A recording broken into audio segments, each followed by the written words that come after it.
The new Hellboy movie is coming up, and the casting choice is yet another instance of Hollywood casting someone in what they call a racially dysmorphic casting, which is if the original character was a certain race, but you essentially typically just cast a white person to do it. The Hellboy character is called Daimyo, and it's a Japanese American character whose grandmother was an Imperial Japanese agent. However, instead they have cast English actor Ed Skrein, who you might know from Deadpool. What's happening with this? Guys, thoughts, 5 words or less. Big Red deserves great casting. Hellboy? Hell no. What Daron said. Hell oi. This happened again. Yeah. It happens again. Why would you do this? Okay, so the argument that you hear a lot is that studios want a big names to open movies, right? So that's what they said with Scarlett Johansson. Like they need a big name to open a movie. Like who's this dude? Internationally? Exactly. That's why I think and it has been proven before that he can open a movie because the movie studio that I worked for, we cast him as the transporter, and who saw that reboot? Literally no one. Also, I would like to know who saw that. So he can't open a movie, so there's no reason, just cast the person.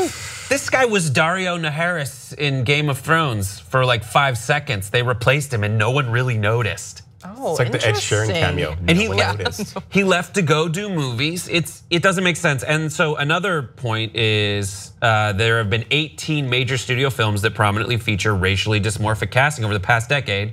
Things that made news for stuff like this. Only 6 made money, and altogether they've collectively lost nearly $500 million for their studios. It makes zero sense. It makes zero sense. Also, I think with a franchise that will probably be as big as Hellboy. So originally it was Ron Perlman that played Hellboy, and now they've recast it. It's the police officer from Stranger Things will be playing Hellboy, and Mila Jovovich will be playing, I believe, the Red Queen. I don't know. The Blood Queen. And what's interesting about that is that they don't really have, those aren't names. Like Mila Jovovich is a name, but she doesn't really open movies anymore. Right, the Resident Evil movies tanked after the first 2. Right, so they already have the brand of Hellboy, so you don't need Ed Skrein. Just do the right casting, and people will go see Hellboy because it's Hellboy. Yeah, I agree, Grace. People want authenticity. You know, we talk about television because television, for me, as of late, has seen the most diversity. You know, and you look at shows like Grey's Anatomy, and I always bring up this example about Grey's because Shonda Rhimes knew that everyday people should play everyday characters, and that people attach themselves to things that are like themselves, right? So there is really no reason, like casting Tilda Swinton, who I think is a fantastic actress, great actress, to play the Ancient One in Doctor Strange, who was historically an Asian guy. Sure, she was a great actress, but there's just no need to go beyond than to just give people what they want, especially when you're dealing with something as Hellboy that has like a fan base from many years ago, and people are staunch supporters and really like Hellboy. But Brett, you had said that they've lost what, $500 million in these movies that tank, not casting the right people. Movie studios, you're all about money. You want to make money. Why don't you really wake up to what your public's telling you? It's just, and all these movies seem to have been kind of in the middle, weird, nothing movies anyway. Like Aloha, right? Like I had never even heard of that. It's a weird ensemble dramedy. Yeah. And then they also had that one where they said they wanted to cast big name people, and it was also Lionsgate.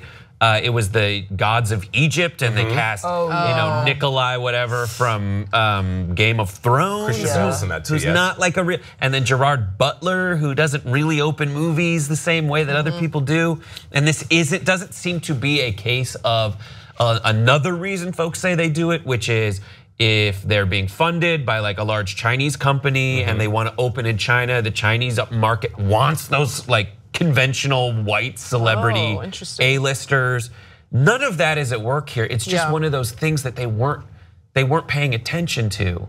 And there's a reason. I mean, I don't know. I'm not very familiar with the Deadpool Hellboy comic books, but there's probably a reason why the guy's mother is a Japanese grandmother was an Imperial Japanese agent, and there's something cool about that. Right, and a it's reason part of that the they did that. storyline. Yeah, there's a reason why they have it in there. Yeah, and why are you taking it out? It's just so strange. With the ancient one, they used a different ancient culture, which was a Celtic culture. So whatever, that's one thing. And then they changed the race to make it of a different character to make it more diverse. At least they were taking into consideration creative choices and how they could help the movie. This is just one of those weird ass decisions.